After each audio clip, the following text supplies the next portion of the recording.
semuanya, perkenalkan nama saya Kada Ayu Dwi Cahyani dengan NIM 2302022993, nomor absen 8, kelas 1B, akuntansi pagi, Fakultas Ekonomi Bisnis dan Pariwisata, Universitas Indonesia.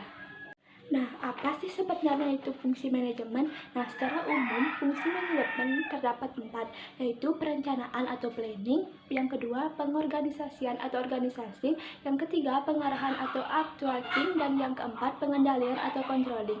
Nah, 4 fungsi tersebut sangat penting dan saling tumpuk tindih. Setiap fungsi menyatu satu sama lain dan masing-masing mempengaruhi kinerja yang lain. Seorang manajer yang baik tentu harus menguasai 4 fungsi tersebut agar penggunaan sumber daya manusia dalam suatu organisasi bekerja secara maksimal untuk mendapatkan kinerja yang tinggi. Di sini saya akan menjelaskan 4 fungsi manajemen tersebut dan video penerapannya. Yang pertama, ada planning. Perencanaan diperlukan untuk menetapkan apa yang harus dilakukan perusahaan dan bagaimana sebaiknya perusahaan melakukannya. Perencanaan memiliki 3 komponen, yaitu menetapkan sasaran perusahaan, mengembangkan strategi untuk mencapai sasaran, dan yang ketiga, merancang rencana-rencana taktis dan operasional untuk menjalankan strategi yang telah dikembangkan. Yang kedua, ada organisasi. Pengorganisasian dibutuhkan untuk menetapkan cara terbaik dalam mengatur sumber daya dan aktivitas perusahaan menjadi struktur yang logis.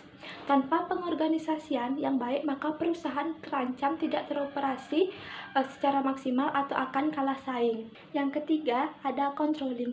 Agar pekerjaan berjalan dengan visi dan misi atau aturan program kerja, maka dibutuhkan pengontrolan baik dalam bentuk supervisi, pengawasan, inspeksi hingga audit.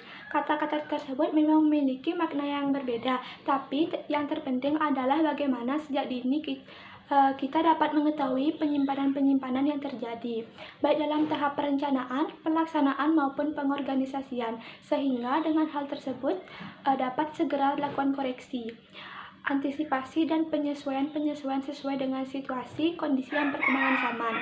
Yang keempat, ada actuating. Perencanaan dan pengorganisasian yang baik kurang berarti bila tidak diikuti dengan pelaksanaan kerja. Untuk itu maka dibutuhkan kerja keras, kerja cerdas, dan kerja sama.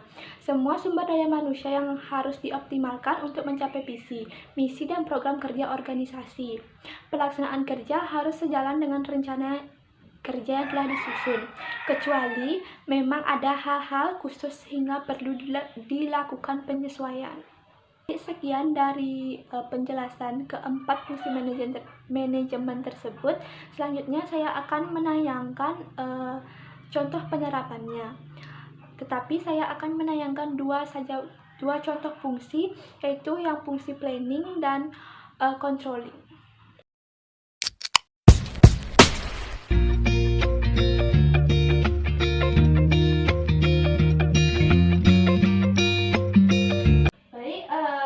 Pada sebuah perusahaan, kita harus membuat strategi terlebih dahulu. Kita akan melakukan planning atau perencanaan, yang dimana memiliki beberapa fungsi, yaitu menentukan tujuan serta target perusahaan.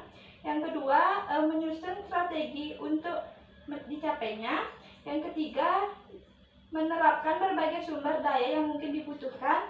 Dan yang terakhir, menentukan standar keberhasilan selama proses pencapaian tujuan tersebut. Jadi ini juga